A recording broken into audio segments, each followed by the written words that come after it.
Flower Files. We have something a little bit different for you guys this week.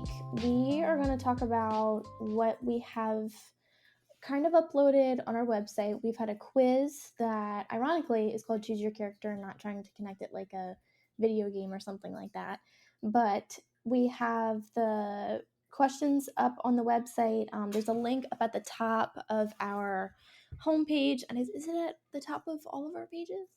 Oh, I don't know. That's a good question. I think it's on the homepage, and I don't know. You should go take the quiz if you can. I think it's fun. I like it. And there might be a couple of costume ideas. This will probably it'll be right before Halloween. So if you have a late costume need for, what is it, Wednesday? Thursday? Mm-hmm. Thursday for Halloween? She's ready for mischief night. Yeah. But there's 3 different options or 3 different type of people that you get, or characters in a sense. There's the flower farmer, the flower shop, and the wedding florist. And we're going to kind of differentiate those today, and we're just gonna ask some general questions about break it down. Yeah. Break it down. Like about each one. And then we've got some questions for ourselves, and we're just gonna explain what it's like. I think we're gonna do the flower farmer first because I feel like that's the most unique. I also think that's the one we've gotten the most questions about from people. Mm-hmm. So we've taken questions that people have asked us over time and created a list of questions to just kind of chat through today to find out a little bit behind the scenes of what we do. Mm-hmm. All right. So question number 1, that's a good way to go into it. What do flower farmers do? So I feel like a lot of the times when people talk about farming, they picture great big equipment, large machines, and people in coveralls doing all kinds of dirty things, soil, and you've got to check the oil and all that kind of stuff. While there are still tools that we use, and I may have to check the oil on things once in a while, there's a lot of basic farming practices that are the same across the board. You plant the seed, you grow the seed, you harvest the crop. So it doesn't matter if you're growing a tomato in your backyard or if you're growing 1,000 acres of corn or wheat. We just happen to do it a little differently in that we're growing flowers. Mm-hmm. So you're still planting something. You're still growing that something in the correct ways with all of the fertilizer, the light, the water, the correct season, all of that stuff, looking for pests and insects and all of that kind of stuff. You're growing a thing and it becomes a thing and you pick the thing, and ours just happens to be flowers. Does that make sense? Yeah, I feel like you said with the corn and the 1,000 acres, we don't necessarily just have one kind of flower. You have to, 1, learn about the different species, 2, understand if you have rust on your snapdragons or something like that. It invites a whole bunch of different insects, diseases. We have a lot of biodiversity. You stand in our field and you listen in the middle of summer, the biodiversity and the sound is incredible. Mm-hmm. You stand in the middle of 1,000 acres, not so biodiverse. No, there's a lot.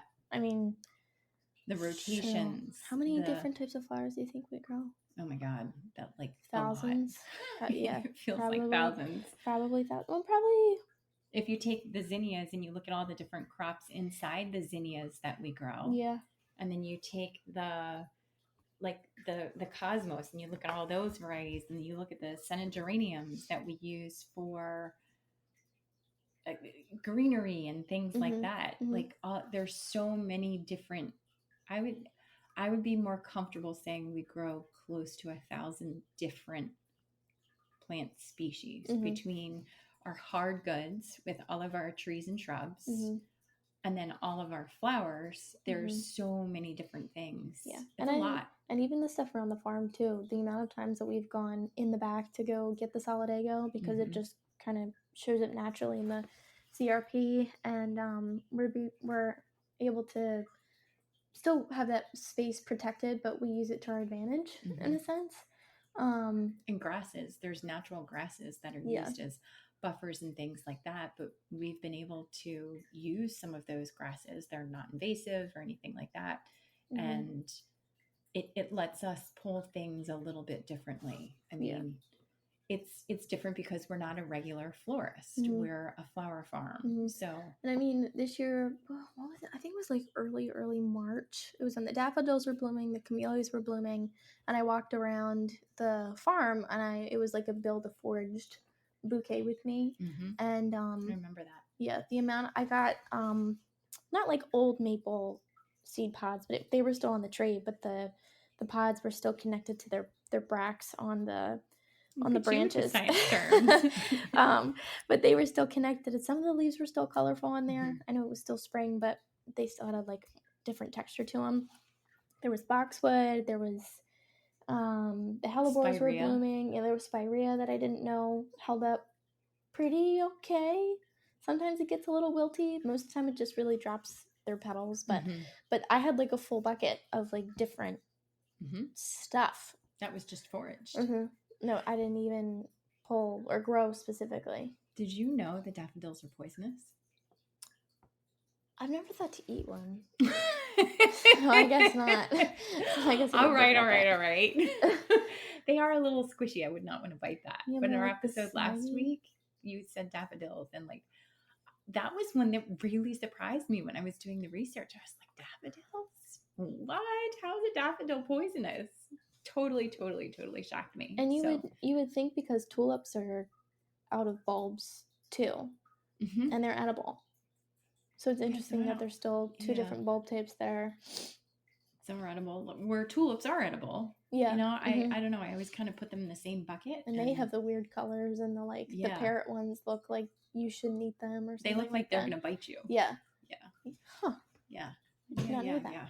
Another question that a lot of people ask is like, what's like your typical day in the life? What does it look like? And that kind of leads into the other question too. What's your like outcome of work? Like you work all day in your daily life of being a flower farmer. What happens to that at the end of the day? And I think that kind of depends on your goal of what you want to do as a flower farmer. Also depends on your season. Yeah. And we kind of have that set as a business because we go into wedding florals with it and like shop orders and holiday stuff and things like that. I know that there's other farmers that do wholesale. There's other people that just grow to grow. There was this one woman on TikTok, and she's air quote flower farmer. She has 3 acres of peonies, and she makes millions of dollars off of her wholesale peonies. And she has a giant team that comes in, cuts them all whenever they're ready. She sends them out, and she makes millions with her peonies. And they keep getting bigger. Like our peonies, we had, I think, over 5,000 this year. Yeah. I think. If we were counting just the heads that came in, I mean, it was an amazing year for peonies. Yeah. Amazing.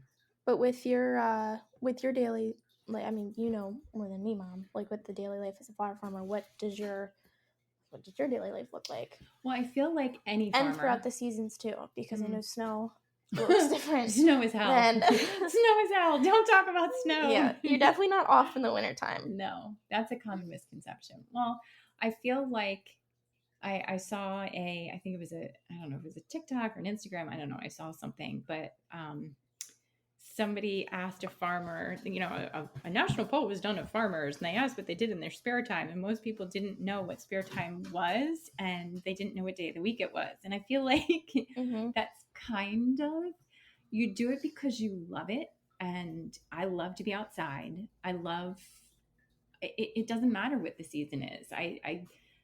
Okay, when it's raining, it sucks a little bit, but you still do your thing. I feel like I am obsessed with the weather because that definitely determines what the heck I'm going to do the next day. You know, if it's hot and dry, I have to water. If it's going to rain, I have to adjust what could potentially be the goal for the day with not just me, but the rest of the team. You know, is it spring? Are we rushing to plant things? Are we behind? Are we trying to figure it out? So are we waiting for frost to hit? I think there's so much flexibility, and each day is absolutely different. If you want a job that's consistent and you know what's going to happen each day, don't don't be a farmer, Yeah, no. because you just You don't don't know. know. Mm-mm. You don't know. And each year, even just seeing the flowers come in and cutting in the morning and walking outside and seeing everything, every year is so different. Mm-hmm. So different. And then there's some years where I miss the way some of the flowers grew, but they're not growing the same way this year because Mm-hmm. the weather's different, Mm-hmm. or something else is growing really well that we didn't know could grow like that because Mm-hmm. of the weather. Mm-hmm. And then there's some flowers that we cannot grow at all, Mm-hmm. just because of whatever purpose is possible. Like sweet peas, apparently, for people is really, really difficult for, Oh my God, I tear those suckers out. They yeah, for drive me some people crazy. to They grow. just germinate and germinate and germinate. And I'm like, oh Yeah. my God, stop. They grow like wildfire here. It's insane. They'll pull the wire like off the poles and they'll Yeah. fall and crush the ranunculus or the centaurea or whatever's Yeah. next to it. It's a process. We have to clip them hard. And Like stock, the stock that you see from like wholesale cannot get it to grow like that for us. We can get little guys. They grow really Yeah. like spindly, even depending on the hoop house and the Well, field. that's when we've tried to overwinter it. We had a really good stock crop this spring Mhm. because we didn't overwinter it. We planted it late in the season. I guess I'm comparing them to what we get from the wholesaler. Yeah. Like, and I know that they have a determines like this is the temperature and this is the light and this is the soil and blah blah blah. They're also coming from so to clarify, sometimes we get specific orders and sometimes there's things that people want. And honestly, sometimes I sometimes I order from a wholesaler just to see what size, shape, color, like what is industry standard as well. But that stock sometimes is coming from Canada or something like that. Mm-hmm. So it's amazing to see how things may come from other places. Mm-hmm. I mean, yeah. I think Maryland is hot for it, Mm-hmm. realistically. Yeah. And as soon as it warms up, it just goes, oh, I'm not going to grow tall anymore. It just goes, I'm going to sit right here and put out my flowers. Yeah, and it blooms and it's like 2 inches long. It sometimes, I mean, it works for us because we've got like bud vases. We've got and so we don't so scented. Ours is so pungent. Ours is. It smells so good. It's also spicier. I feel like like it's a different. Yeah. I don't know. Well, I guess it's kind of like fruit. It's the freshest off of the stem, and then when it's like bananas or apples or whatever it may be, when they're shipped in, you lose the nutrients right off of it. So when you have stuff that's fresh, that's why it tastes better. But yeah, stock's always been an interesting flower to work with. I think we've only had it for 2 years. Yeah. I think. Yeah, because the first year it got eaten.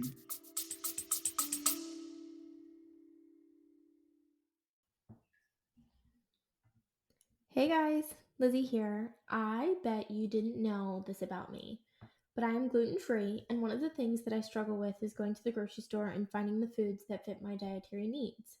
What I have been doing for the past couple of months is ordering from Hungryroot.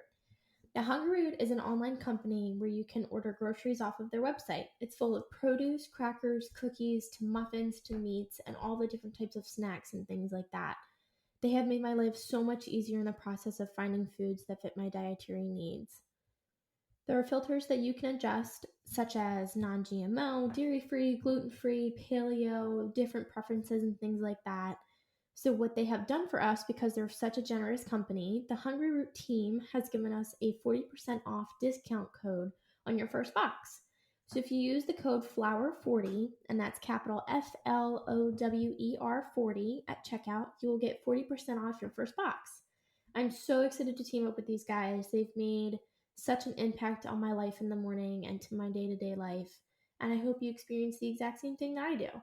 All of the information will be linked down below, including the link to where it should already be pre-applied to your cart when you hit the link and go to their website, and I will also add the code at the bottom for easy access in our show notes. I hope you guys have a wonderful day and enjoy your first box through Hungryroot.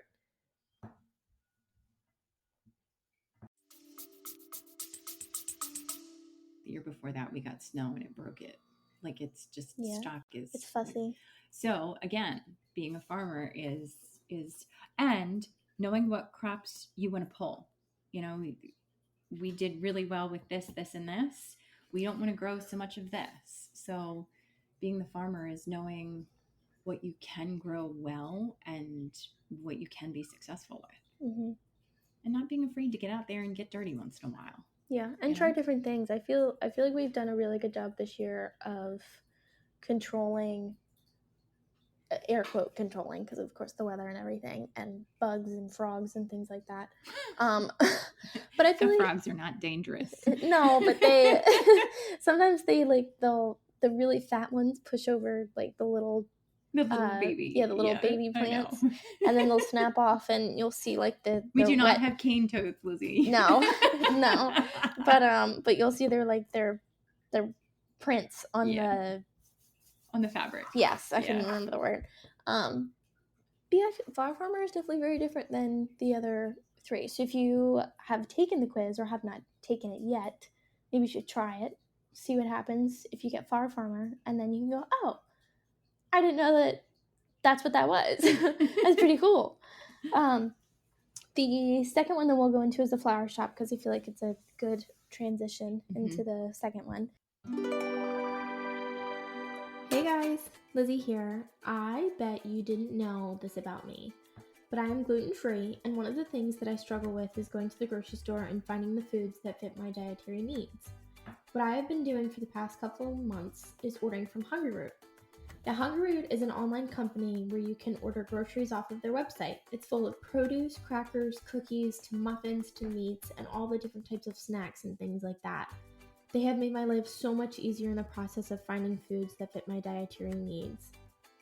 There are filters that you can adjust, such as non-GMO, dairy-free, gluten-free, paleo, different preferences and things like that. So what they have done for us, because they're such a generous company, the Hungryroot team has given us a 40% off discount code on your first box. So if you use the code FLOWER40, and that's capital FLOWER 40 at checkout, you will get 40% off your first box. I'm so excited to team up with these guys. They've made such an impact on my life in the morning and to my day-to-day life, and I hope you experience the exact same thing that I do. All of the information will be linked down below, including the link to where it should already be pre-applied to your cart when you hit the link and go to their website, and I will also add the code at the bottom for easy access in our show notes. I hope you guys have a wonderful day and enjoy your first box through Hungryroot.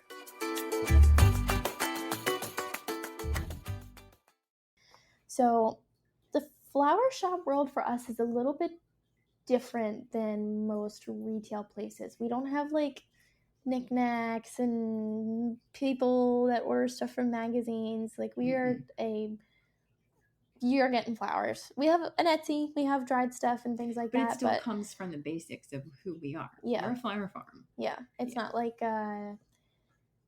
terrain, I guess. Yeah. Or like a typical. I'm not selling furniture. Yeah, no. Yeah. No, we're not doing like patio It's not a stuff. garden center. No, yeah. Yeah. Right. But I feel like without the flower farmer, you can't have these two other pieces. So it's a good thing we started with the flower farmer stuff. As for the typical outcome of the florist shop world, you work with a lot of people. So if you don't like people, I don't think the flower shop is for you, because there's some crazy people out there. Not that I have to ever explain it to anybody, because I know people know some crazy people, but it's a trade that is it's a service. Yeah. It's a service-based business where you're dealing with the husband who calls because he pissed off his wife.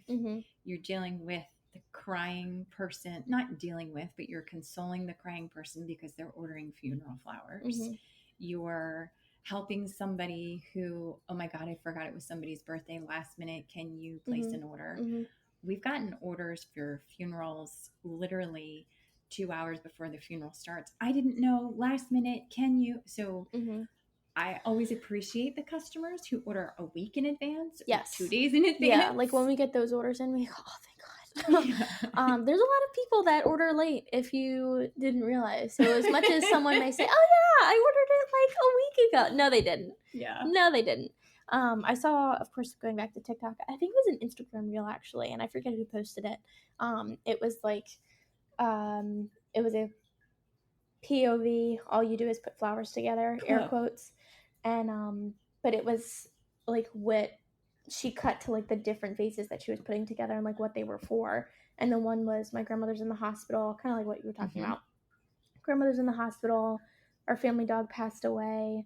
It's my 4-year-old's birthday. It's somebody graduating, somebody with prom, somebody with homecoming, senior night, Mother's Day, a wedding, church flowers, holiday stuff, Christmas swags, like you name it. It buckets. We do a lot of farmer buckets because what we grow is a little different. I mean, you're not going to walk in and see dozens of long stem red roses. We don't grow those because the infrastructure we have here doesn't lend itself to it.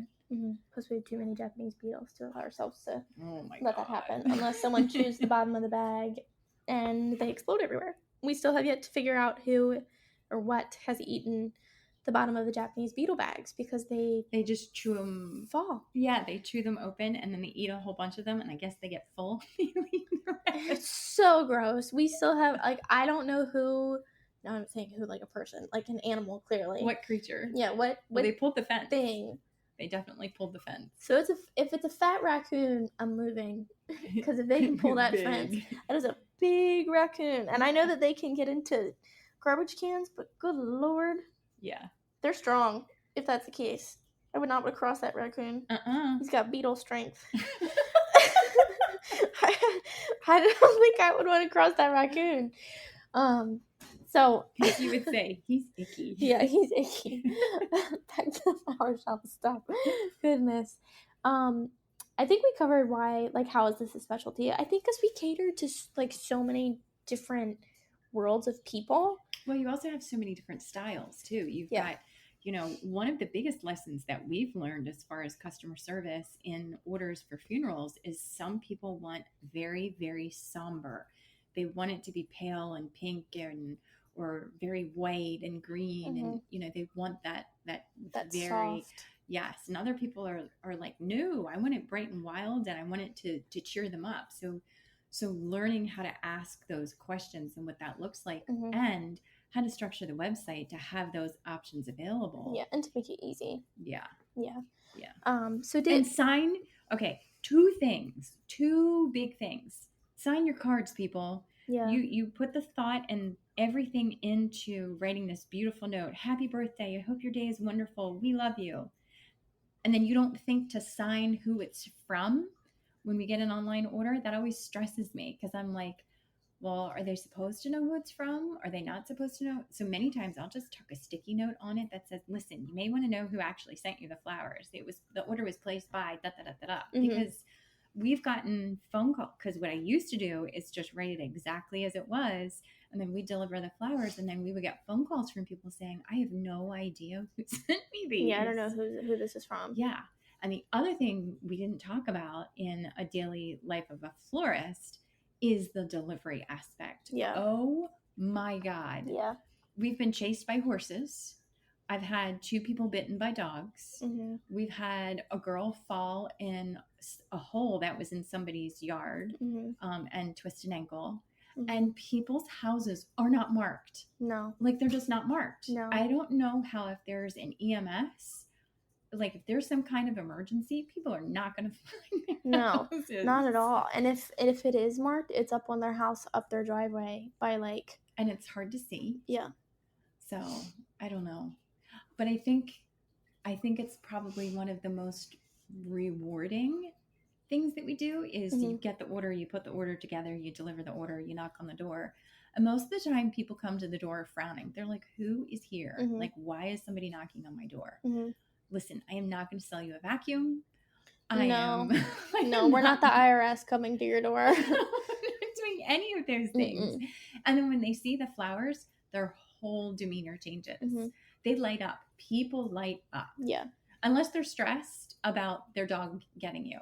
Because many times people will be like, just put it on the ground and walk away. And I'm like, okay. Yeah, that is stressful. I've never had a bad dog encounter, but our one delivery girl has had a couple encounters with dogs getting in our car because they think that they're going for a ride. Big dogs, little dogs. She's had little dogs peed on. Yeah. There's a lot of dogs that'll come over and pee on your tires. It's just It's ridiculous. No wonder the mail trucks look the way that they do. Yeah. Because they just get beaten up. Yeah. I couldn't be a postwoman. No. I could not do that. I don't think I would want to do that. That is stressful. Yeah. But it's an interesting kind of lifestyle. And I think there's ebbs and flows in orders. Clearly with the holidays, things shift a little bit, but they get more arrangement-y. They get less V's and things like that unless they're like going somewhere. I don't know. It's just, you never know what you're going to get the day of or what you're going to have to do, because there's still like outside of the wedding stuff, there's still baby showers and the inventory of all of it. What's the container you need? Yeah. You know, Yeah. there's a lot of logistics. Yeah. Are people trying to see each other across the table? Is it a round table? Is it a rectangle table? What are you using it for? What are the colors you need? The questions that we have to ask them, like, oh, I didn't think about that. And there's a lot of times where people, with their messages, they're like, I don't know what to write. Can you just write something? I'm like, we have written sure. Sure. I think the craziest kind of get well soon one was, it was last year, I think, last summer or spring, and someone was congratulating them on a get well for their procedure because she got a boob job. I think that was the craziest one that we've gotten so far. And Nicole and I were laughing so bad. I was like, what? She's like, yeah, they want them to be pink and fun. And I was like, okay. Yeah. And then she called and was like, oh yeah, like super happy and so excited. And I was like, okay. It was like not something I thought you would get congratulated on, but I guess for some people you would. Yeah. So it was cool. Yeah, it's never a dull moment. Yeah, no. It's never like it's an interesting. Ooh, and sometimes we get the tea. There's definitely times where I'm like, oh, ooh, I didn't know about that one. Yeah. Like something that happened or they don't know who we are and we know who they are or something like that, and that's really funny. Yeah, busy and crazy and holidays, and the seasons definitely predict. And again, flexibility. No day is the same. No, not at all. Is the same. Not at all. So the next one, my favorite one is the Wedding Florist. If you don't know who I am, then you should probably figure it out by now. So the wedding world is completely different in its own perspective, from people who have to look really, really, really professional and they look perfect in front of the clients that are coming to do the venue walkthroughs. And this is so like, I don't know if you guys, again, TikTok again, have you seen those videos where they're like, you have this as a base price, but if you want the chairs that are already included, that's an upcharge. Or like, there's boxwoods over here and that's an upcharge. Like, there's a this over here and that's an upcharge, but it already comes with the venue. Yeah. But I feel like you can have a plethora of people who honestly work in the wedding industry, because you have the venue stuff, the food people, the music people, the photographers, the florists, the list of vendors, and it just goes on and on and on. And there's so many different types of people that are in the wedding world, from stationery to dessert. Yeah, like cake people, ice cream people. Mm-hmm. Like, you name it. Taco truck people. Yeah. I mean, people that are setting up the kind of people that I have worked around, just because as florist, you set up in the mix of other people. You set up in the mix of caterers and the venue people setting up. I feel like that's when you get the most information, because everybody's setting up in their board, or they're setting up chairs or putting down plates or something, and they don't think you're listening, but you're definitely listening very, very intently. And the amount of like baby mama drama that I've heard before, and like, I can't wait to go do this after work, and blah blah blah, and like the really professional venue lady walks by and she goes, oh hello, blah blah blah, and they're like, oh good morning, and they like take 5 steps away, and then they go back to talking about their craziness that's going on, like talking about pizza, talking about people, talking about like, it's just such a different kind of like demeanor in a way. You're like, oh, that's who they hire. Yeah. That's what they have to do. This is where Yeah. these kind of people work. So it's very, very interesting to see what kind of facade some venues can put on and then how they actually function. I think what makes us feel better as florists too is having our clients say something about a venue that they're working with, and then if they're frustrated, then we can explain. If we've been there multiple times, like, look, this is what happens, or this is what's happening, because they don't want to tell you that something's wrong with their venue. They don't Right. ever want to do that. Right. If we can give them peace of mind, that's happened Quite a few couple times this year specifically. I don't know if it's because COVID is like the COVID brides are out and done and whatever. It's definitely, each year is unique. Mm-hmm. Each year is each year, each season, each individual wedding is different. We've done blue and white a gazillion different ways, but it's still unique to each person. Yeah. The different hues, the different feels, Mm-hmm. and while being a florist means that you have to listen, being a wedding florist is a whole different level, because it's not just the bride. You've got the bride, all of her friends, her family, her mom, her mom, and her dad, or the groom's mom. Like there's so many layers of things. It's just, and there's so many logistics. You want cake flowers, great. Who's putting the flowers on the cake? When will the cake be there? Mm-hmm. Like are you gonna have to set up the cake in the middle of cleaning up when you're done, before the bride and the groom see the cake? That happened this past Friday. The cake was literally put out on the table, and we went in to go clean up to get the bridesmaid vases to get them repurposed, because she had 13 of them. And, the hours that it takes to make those bouquets, and they sit and melt on the table practically. So we put them in the vases with the other planner. And then tuck them around the venue. Like they were used, which was awesome. And the caterers came out and put the cake on the table, and the cake flowers were still sitting on the table. I was like, well, I guess, and that's why we put toothpicks in our go bags, so that we can. And that cake was frozen. I know. Frozen. Yeah, that was not easy to. No. Yeah. No, I'll never tell anybody, but there's a lot of icing that I've eaten in my life that nobody knows about. Sticking flowers on and it gets stuck to the back of your hand, and I mean, it's just, I don't know. Yeah, I don't think people sometimes realize, and maybe it's just us, and maybe I'm just speaking for ourselves, but I feel like we, I guess, just as a company, try and go that like extra step of this, because I feel like a lot of planners are like, no, I didn't get paid for that, I'm not doing that. To an extent, there's always a fine line. But like running back downstairs to make sure that her bouquets were in water, it took like 2 seconds.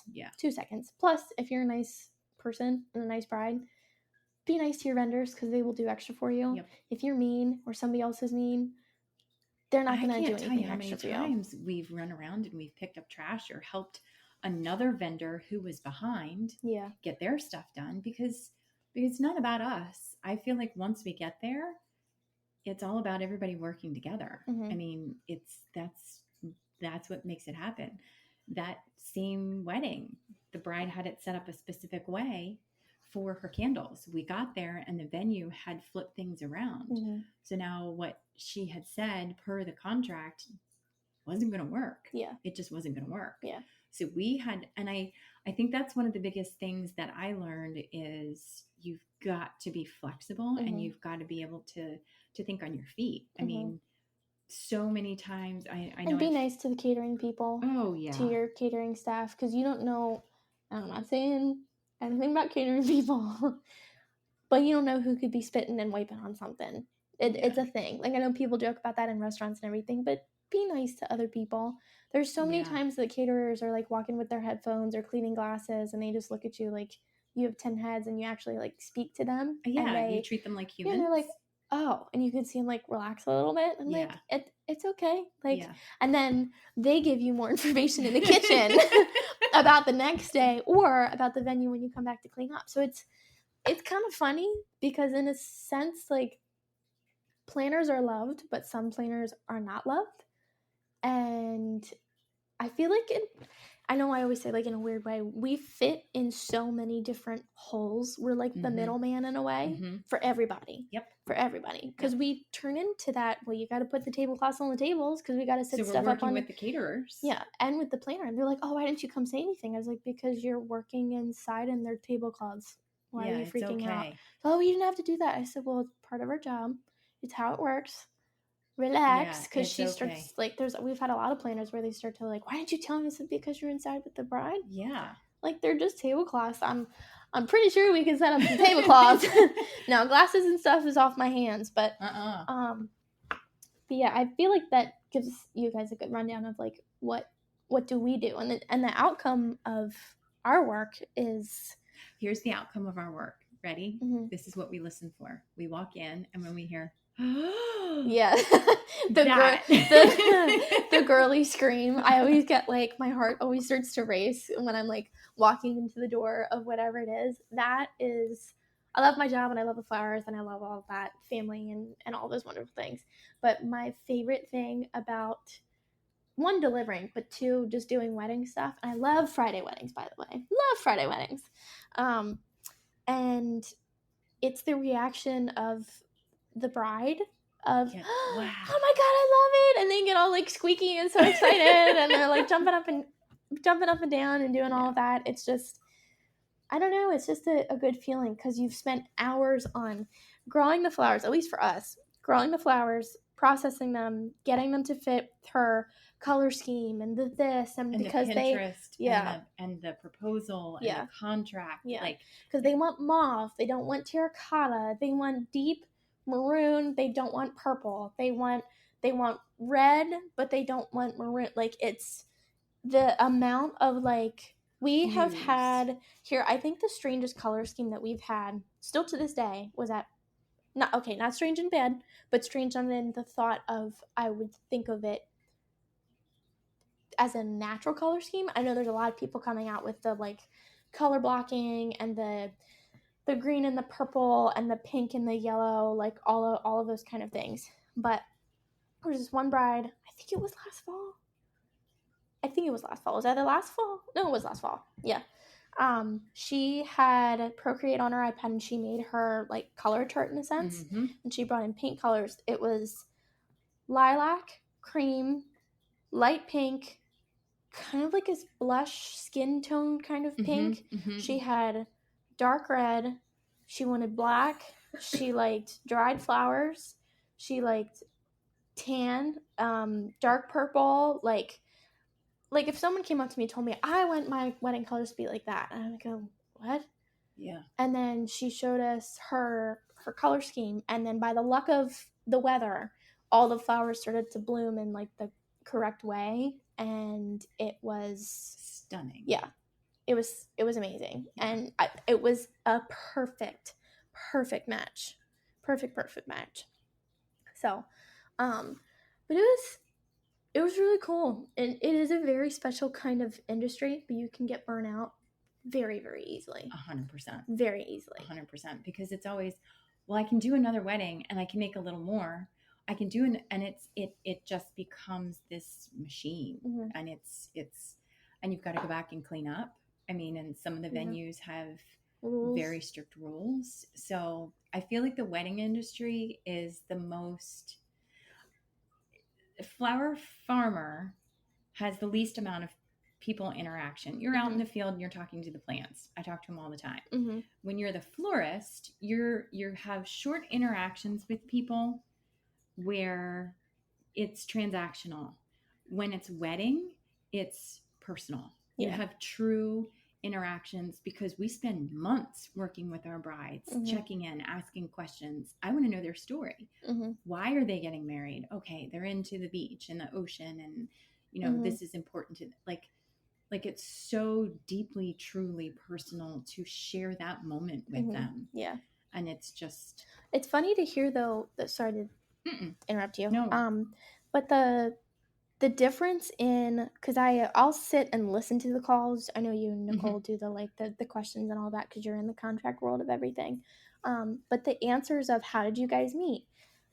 when COVID was happening, it was, oh, we met in high school, or we met in college, or like the kind of typical went on a date, he was at the bar, blah, blah, blah, whatever. Now, the amount of times that I've heard, oh, we met on Bumble, or we met on Tinder, or we met on a dating app. She was pretty on Instagram, so I tried to find her. Yeah. I was like, I stopped. I was like, what? And she laughed. She goes, I know it's really creepy, but it totally worked. Like, oh my God. So I feel like it's like those people found each other in COVID, mm-hmm. and they've come out of it, and now they're getting engaged and getting married. So mm-hmm. it's kind of funny. Mm-hmm. But every time somebody's like, oh yeah, we met in Tinder or whatever that, I was like, oh my gosh. I was like, no shade to any of that. It just cracks me up because I'm like, it's not a thing that it's not like, oh, well, he called me and blah, blah, blah, blah, Yeah. blah. And it was like, oh, we met on Tinder. And I'm like, what? But yeah, it's like you said, a deeper personal connection mm-hmm. with people. Yeah, it really, really, really and there is. are some crappy people out there as well. Yeah. Who have either control issues, insanity problems. Like, there are just some people I just sit and shake my head because, what do you do? Yeah, you smile and nod, and I think in that industry too, it was really important for us to learn early. It's okay to say no. Yeah, we've done a really good job. Which is really scary because it's like, oh my God, I just turned down a $10,000 wedding, but we're not a good fit. They want white roses and baby's breath, and that's not what we do. Yeah, that is not what we do. Yeah, we don't have 10 rows of white roses in the field. No. Like we don't. No, we grow garden roses, and they're pink. We have a couple white. We have some like really bright Barbie pink, magenta. They're beautiful, but they're not the typical white different roses that you see on Pinterest. And sometimes people are like, no, this is what we want. We really want to work with you guys. And we special order because it's how it works. Yeah. I mean, it's not, like you said, it's not like thousands and thousands of dollars in it, but it's still. But if there's something specific. Yeah. The other thing I've gotten really good at too is figuring out who the other growers are around me and saying, hey, do you have this? Yeah. Like, and we work back and forth. Or what do you have that's nice. Like a specialty? Because there's different types of baby's breath. There's lots of different types, which I think is interesting. There's some that don't stink, which is wonderful. And that I love because baby's breath stinks to me and does not smell good. Yeah. But yeah, I think wedding world is, you have to be the most flexible. Yeah. I think it's the most chaotic too. You have to think on your feet. Yeah. This didn't work, so we've got to fix it so it's close. Yeah. What are we going to do? It's a fast turnover. Or photographers come to you because the bride did not want flowers for her flat lays, and the photographer comes up to you and says, hey, do you have any extra flowers? So instead of them going into her bouquet or their bouquet and cutting flowers out, we give them a bud vase. They have them like... And they just shred them for the pictures. Totally shred them apart. We're like, well, that table's missing a bud vase. Yeah. Like... Oh, well. A lot of the times that's a standard. We actually talked, Nicole and I were talking yesterday, a standard 3 things. We're going to put a card in with every set of boutonnieres. By the way, Liz, I need you to create that of how to pin boutonnieres so they don't spin, flip, and twist. Mm-hmm. We want to have a card of like, this is how you do a boutonniere. Mm-hmm. Step 1, step 2, step 3. Mm-hmm. Second thing we want to include is a napkin or a chamois or something with every single bouquet drop off so they can dry them off before they're holding them, so nothing's on dresses. Mm-hmm. And the third thing is flat lay flowers. Yeah. Every single and that became a common practice of ours at the end of the season. Mm-hmm. That was just like flat lay flowers. Yeah. So if a bride pays extra, she gets a nice big assortment. Mm-hmm. But otherwise everybody gets just a small assortment for the photographers, because most of the time that's all I need. Yeah, because they've got their kits of ribbon and pins and pearls and what are those rollout things called? The mats. Yeah. Like I forget what they're called. The flat lay mats. Yeah. I'm sure there's a certain fancy name for it, but yeah, they have a lot of stuff, and they're like, but we still want flowers. And we're like, well, okay.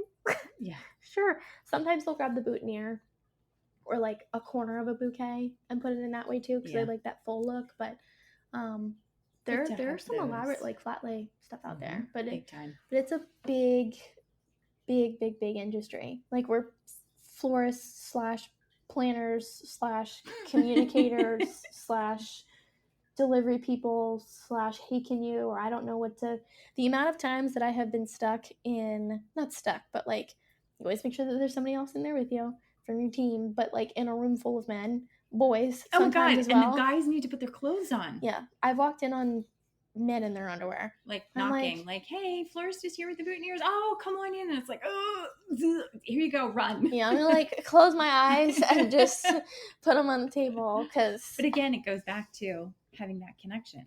They're comfortable. I guess they know us. Or boys just don't give a shit.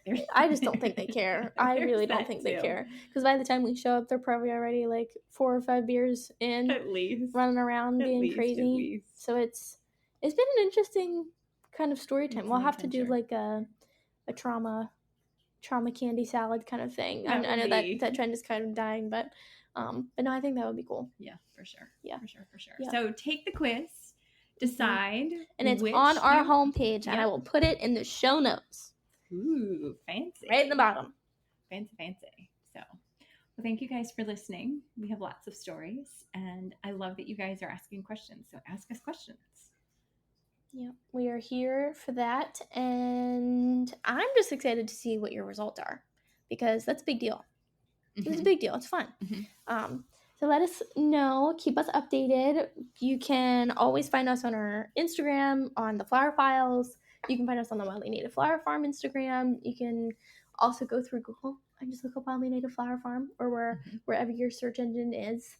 Yeah, I hope you guys have a wonderful day. Hopefully this little 40 got you to the grocery store. Yeah, 45-minute got you there and back. Hopefully your grocery store isn't as far away from you as ours is from us. And I hope to hear from you guys soon. Have an amazing day, and we'll talk to you soon. Bye, guys.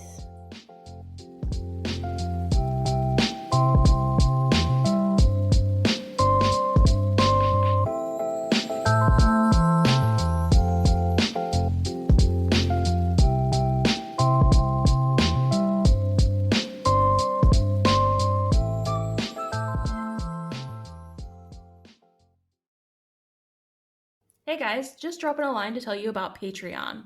So I asked them, meaning Mom and Amber, what is Patreon anyway? Because I honestly had no idea. So we're going to explain it to you from our perspective so that you understand and so that I understand. Because the first time I saw it, I was like, Patron, we're drinking tequila? Great. So Patreon is for less than a cup of coffee, those fancy coffees that y'all like, a day, you can sign up to become one of our members. A little family. Exactly. And what does that get us? It gets us some freebies, some special episodes that other people do not get access to. You can interact with us on a special platform where we can ask you questions and interact with you. It's tons of fun.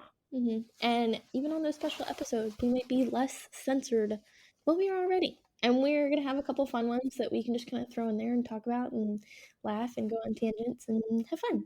So I hope that you all enjoy it because we're going to have fun along the way. We're crazy excited. Thanks, guys. Yeah. Back to the episode now. Bye. Gracias.